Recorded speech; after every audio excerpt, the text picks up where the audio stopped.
Ross Allison, president of Aghost. Ross, who are you? Who am I? I am president and founder of Aghost, the Advanced Ghost Hunters of Seattle, Tacoma.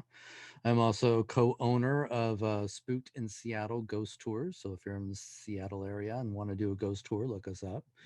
I also started the first death museum in the Northwest. I'm an author. I've written 10 books now. Can you believe it? 10? Wow. And I've been on tons of television shows and been ghost hunting for going on 30 years now. What got you into the paranormal 30 years ago? Like, why the paranormal? I blame my mother. I always Classic. tell people you can blame your parents for some things. Yes, my mother is a big ghost lover. She, loves ghost stories. So I grew up listening to her telling us ghost stories as little kids, and I was always very fascinated with these stories. Was like, do people really experience this stuff? This is crazy shit. How is this happening? Why is this happening? And so it was that curiosity that really drove me into the field of paranormal research. And I had actually lived in California and had the opportunity to take a lot of classes and lectures of some of the bigger names like Lloyd Auerbach.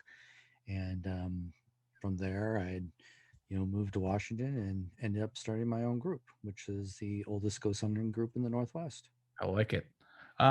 What was your first actual experience with the paranormal?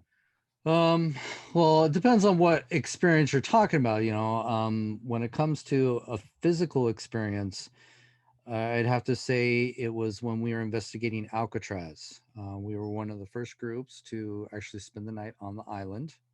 Wow. Yeah, and they had actually opened up quite a few locations that weren't open to the public. And you have to understand, this was, gosh, we're looking at 20 years ago. Oh my God. Getting old. Well, almost 20 years ago. But basically, we had gone out there.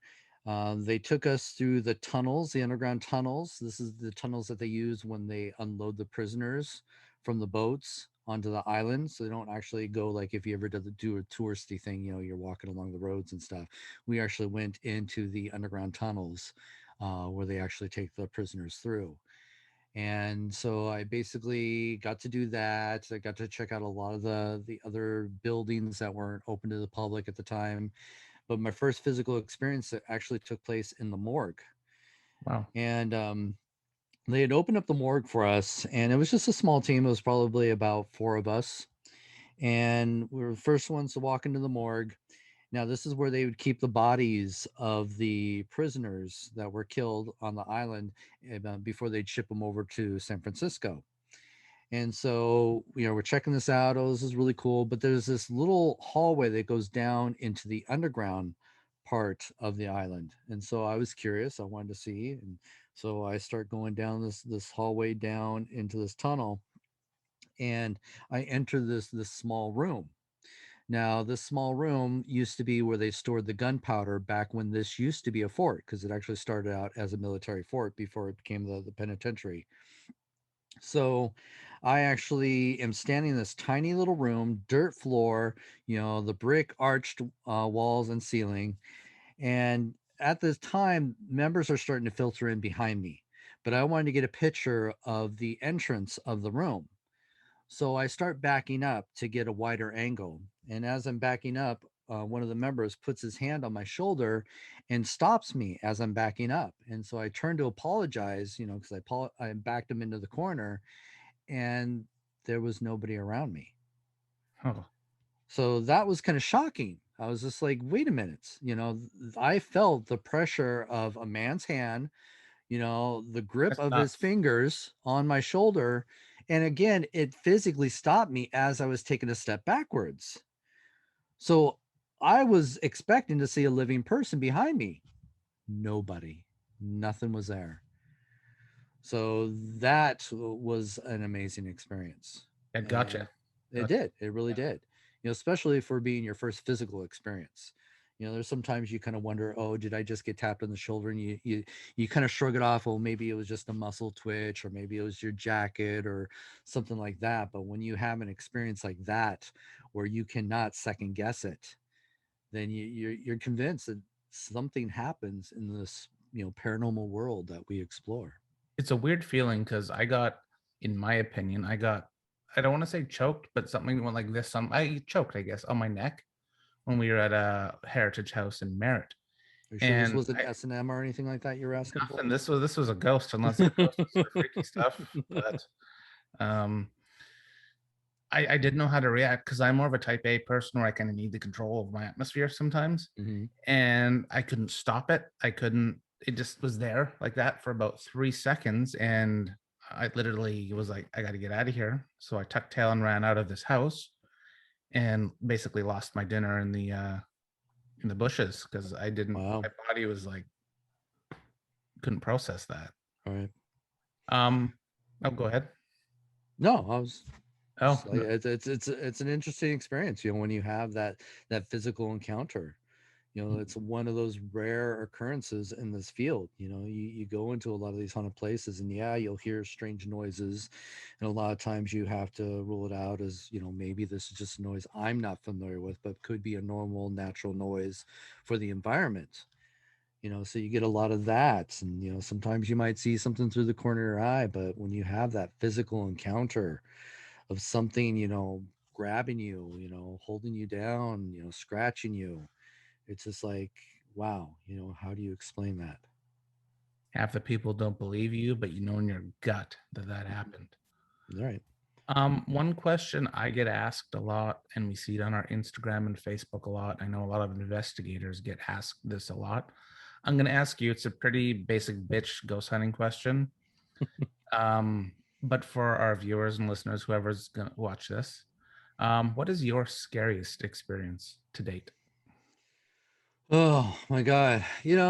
And I kind of want to go into a little deeper into this because a lot of these television shows have given people a false reality when it comes to investigating the paranormal, because you see on a lot of these shows, every 5 minutes, somebody's screaming, freaking out, something terrifying happening to them, and it's always on every episode too. That's another amazing thing. But to be honest with you, in my 30 years of investigating the paranormal, the my experiences that I could claim, which were probably frightening, I Mhm. could count on one hand.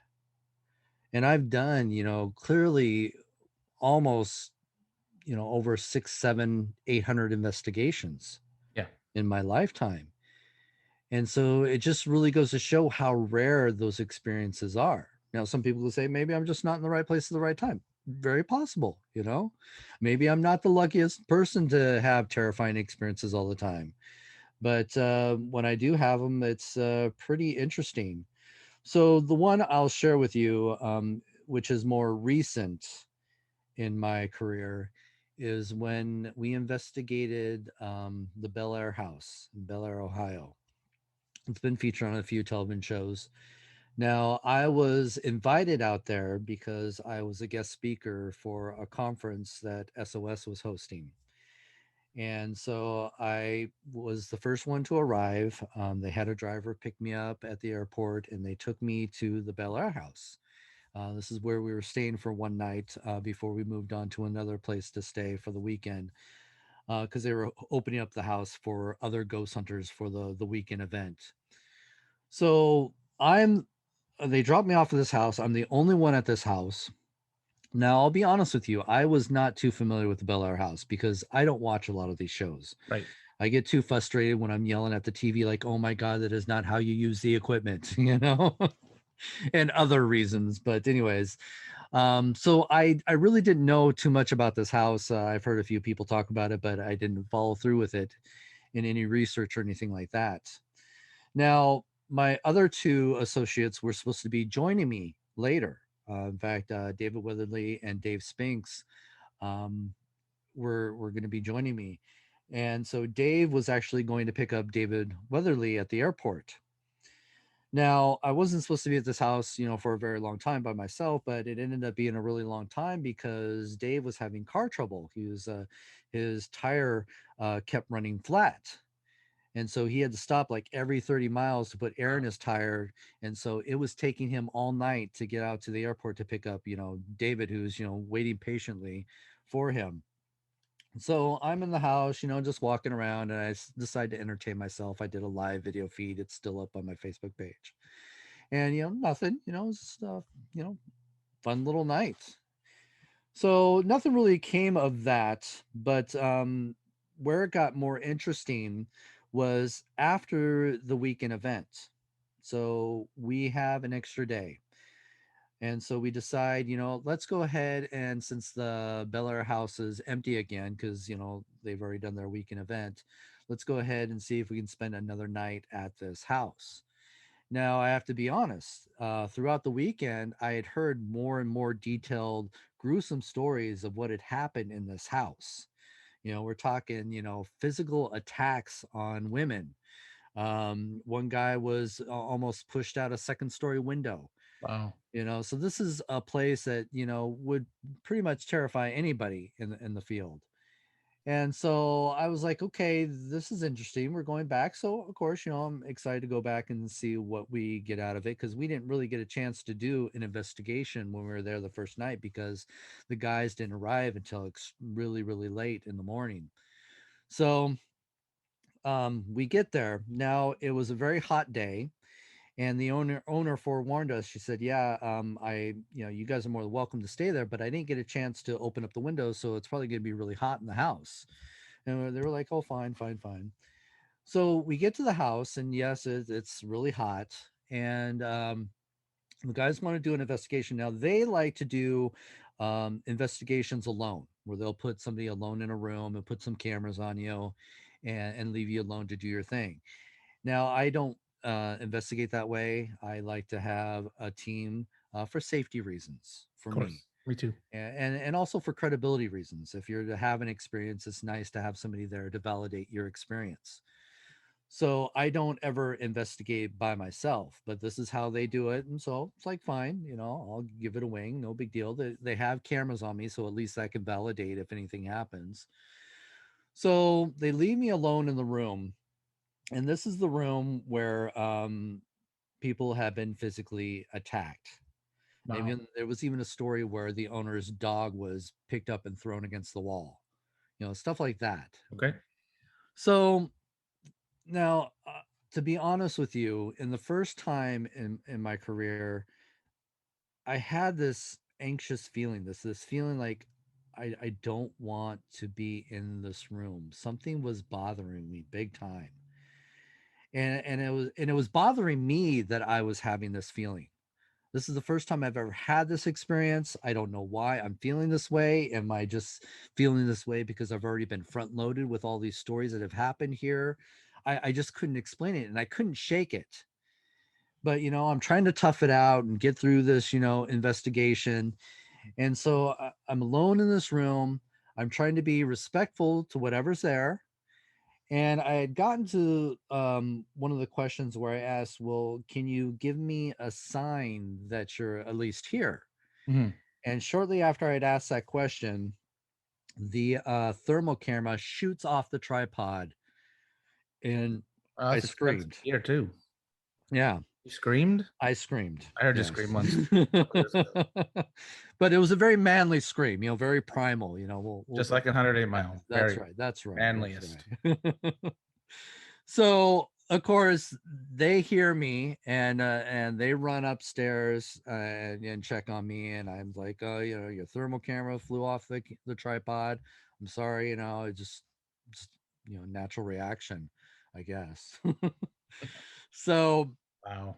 he fixes the camera. He can't figure out why it flew off the tripod. He fixes it, puts everything back on, everything's going.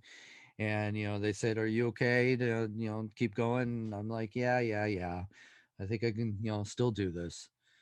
And I had already told Dave, I don't know why I'm feeling this way, but I'm gonna still do this and see what's going on. So of course they go back downstairs, and I can hear the front door open and close. So I'm a little concerned, because already we've had some physical experience with the camera flying off the tripod. Mhm. So I yell out to the guys, because I just want to make sure if something happens, that they're there, to save me from being pushed out the window or whatever is going to happen. I just want to make sure that I have somebody to it's got my back. So I start yelling for the guys. No response. And I'm yelling and yelling louder and louder and louder because I'm thinking they went outside and Mm. now they're waiting outside, leaving me completely alone in the Oh shit. house. So I'm yelling at the top of my lungs, hoping that these guys, can hear me, and no one's responding. So finally, I had to pull out my cell phone, turn it off airplane mode, and I text, David. And right after I text him, I hear him yell from downstairs, "Are you okay?" And I'm like, "What do you mean, am I okay? I've been yelling for you guys. Why are you not responding?" So he comes upstairs, to check on me. And I said, "I've been yelling for you guys just to make sure that, you can hear me if something happens." He's like, "Oh, we didn't hear anything." And I mean, I'm yelling louder than I probably even screamed. All right. Wow. And they still could not hear me just downstairs. You got fucked with. Um, So Dave's like, "Are you okay?" And I'm like, "Yeah, I'm okay. I just want to make sure you guys can hear me." And he's like, "Well, we're just right downstairs." "Well, you couldn't hear me." So he goes ahead and he leaves me alone in the room again. But as he's going, he leaves the room and starts to go down the hall. I hear this loud bang noise in the hall, and I call out to David, "Are you okay?" I couldn't make out what that noise was, but it was pretty loud. And I even hear Dave Spinks yell upstairs, "What was that? What's going on?" And David's like, "What do you mean?" And he claims he didn't hear this noise that both of us heard. wow. So, anyways, he goes back downstairs, and I'm in the room. I'm sweating like a pig because, again, the room's probably easily close to 100 degrees. All right. And of course, I have the window shut because I want to have a controlled environment. So I can't open the window. So I'm sweating. I still have that feeling like I just do not want to be in this room. I'm getting angry with myself because I don't know why I'm feeling this way. This is the first time I've ever had this experience. So I give it like a couple more minutes and I just say, you know what, I gotta take a break because if anything, I'm just sweating to death. So I go ahead and I go outside. And in that time frame, Dave Spinks goes up into the room and he's going to do his alone time in that room. Now, I should point out too, I had talked about how Dave had that car trouble with his tire. Well, the next morning after we had spent the first night at the house, remember this is our You return. slept So there? yeah, we slept there the Oh, first night. So okay. we left and stayed somewhere else for the weekend for the Ghost Hunter event, and then we came back. So this is our second time coming back. Okay. All right. So anyways, we hear we're there the next morning after our first night spending the night, and Dave is getting his car ready to go take it in to get it fixed. So he has his car, um, the air pump running on his tire. His front doors open of his car, and he's got this nice, black, hot rod car. So, and I do have to point out we're not in the best of neighborhoods. All right, so Okay. he's left the air pump going, the front door of his car open, and he's inside the house doing something while the tire's filling up. And I happen to walk into the dining area, and I look out the window, and here's his car leaving the driveway. Oh God. And I'm like, somebody's stealing his car. So I start yelling, "Dave, your car." He shoots right past me, runs out there, and here's his car slowly going down the road right into a tree. Oh God. Yeah. So that turned into a whole, fiasco. So back to his investigation in the room. So when he does his investigation, he's yelling at whatever's in the room because he feels that whatever's there is responsible for what happened to his car. Right. So I'm just like, I got to get out of here. So I go outside. I'm standing in the driveway and I can hear him up in the room yelling and screaming at whatever's there. And I'm just standing out there listening to all this is going on, and I decide I'm gonna distract myself, and I'm gonna do a live video feed. So I start up a live video feed, and I'm just standing in this driveway talking about my experience, talking about the weekend and everything. And after a while, I can hear, Dave has stopped, not doing this thing. And I'm just doing, entertaining people that are, taking the time to watch me on my live feed. And after probably a good, 5-10 minutes, David comes around on the porch and he looks over at me and he says, "Oh, there you are." And I said, "Yeah, here I am. I've been here the whole time." Yep. And he's like, "Well, Dave's been looking for you. Did you not hear him yelling throughout the house for you?" Wow. I'm like, "No, I didn't hear anything." In fact, the people that are watching the live feed, they're responding because they're hearing what's going on.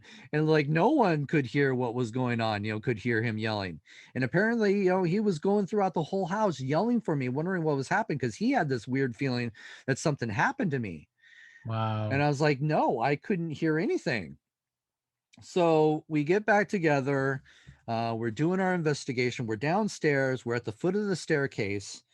And all of a sudden, we hear this loud bang, that same loud bang that we heard when David was in the hallway upstairs. And of course, David goes to investigate. And when he gets to the top of the staircase, we both hear him yell. And so I immediately go up, to check on him, make sure he's okay. And I got, Dave right behind me. And he's standing in the hallway, just kind of like, baffled. And he proceeds to tell me that when he was standing in the hallway, he saw me running at him from the room that I was staying at. That's nuts. That's almost like cabin fever, whatever happened Yeah. to you guys. So as he's telling me the story that he claims he saw me running at him, Dave yells, he screams from behind me because he sees what he claims a figure running towards him from the other room. So I'm standing in the middle of these two guys that are like screaming at what they just experienced. And I was just like, I need a break. I got to get out of this house. That would So be sheer terror at that yeah, time. yeah. No, I have never experienced anything like that in my whole career. That was just, it was overwhelming. It really was. I could only imagine. Yeah. Wow. It's like a movie. Yeah, pretty much. But paranormal researcher or weekend warrior? What's the difference? Well, weekend warrior would be somebody is it's more of a hobbyist, somebody who just likes to go out every so often, and hopefully encounter some sort of paranormal events where you have, someone like me where this has become my career. I basically am doing this more for than just the experience. I'm actually trying to document the phenomena, trying to validate these experiences, trying to find out what is the cause and effect of these experiences. Mhm. So there is a lot more work involved when you're talking about pursuing this for a career rather than just a hobbyist. What is audible evidence versus secondary evidence? When I investigate, I always have my like work investigator hat on. So what I'm looking for is I'm going to use my job as an example. Yes, Your Honor, I can testify that this is accurate and real versus secondary evidence that would get thrown out of court. Right. What is your opinion of audible paranormal evidence? Because a phone app can blip because Well, algorithms, right? Versus investigating with thermals and audio recorders, all that sort of stuff.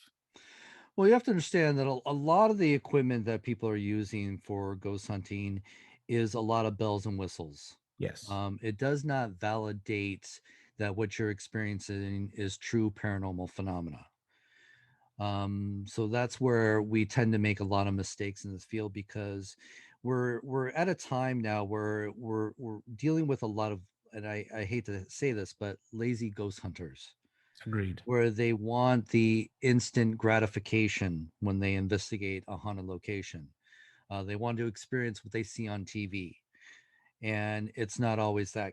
It's a lot of doing a lot of recording audio and video and running various different experiments and taking the time to go back and reviewing all of that work, because when you put 4 hours of investigation time into a location, that's probably turns into 8 to 16 hours of reviewing. Exactly. 4 cameras, 4 hours, four Yeah, times yeah. six. You're Yeah. so yeah, you're doing a lot more work, a lot of tedious work, a lot of time consuming work that people don't want to put the time into. So when you're looking at something like, what is really truly evidence, just submitting a possible EVP, unfortunately, is not going to be considered solid evidence because we don't know what the conditions were or even how you operate as an investigator, Right. because you didn't collect enough data to validate that possible EVP.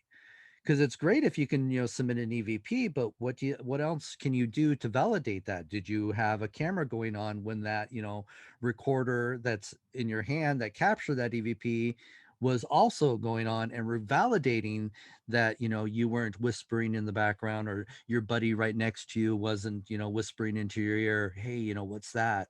Background stories. Yeah, so you need to validate a lot of these experiences.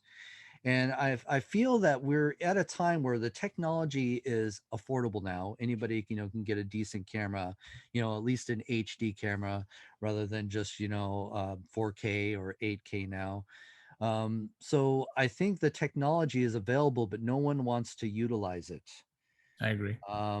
They want to rely on suggestive devices that again gives you that instant gratification. So I think our biggest problem is we're not collecting enough data to validate our experiences. Yeah, I would agree with you on that. Now, there's a lot of investigators coming into the field, newbies. What advice do you give a new person? Like, what advice would you give them for gear startup, how to pick a team, and basically just where to start?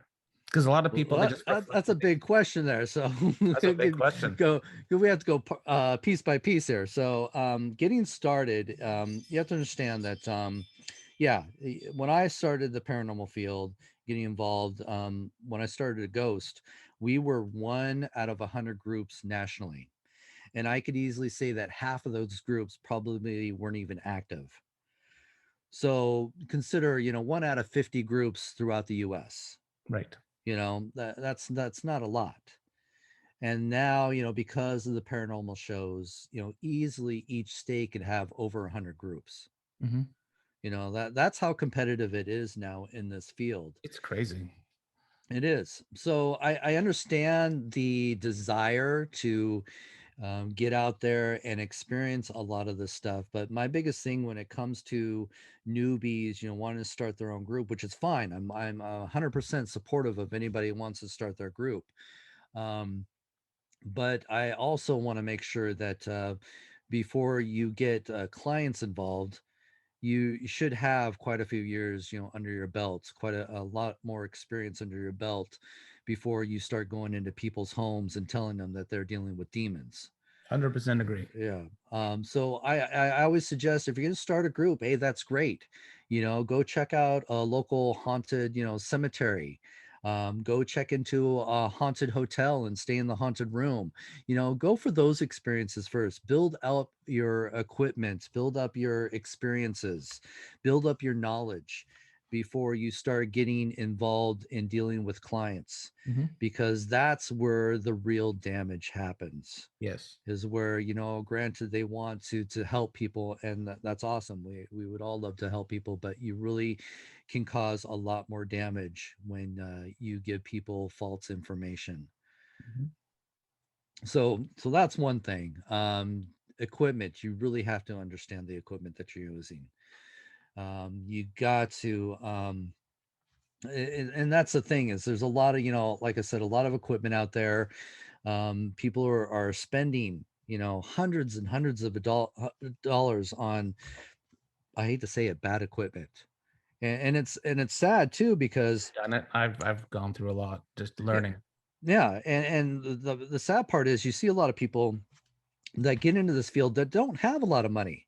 I see people posting on their Facebook page, oh, I'm saving, to get to the, $300 so I can get this, when they barely make it paycheck to paycheck, Mhm. and now they want to throw away $300 on something that doesn't validate their experiences Hmm. whatsoever.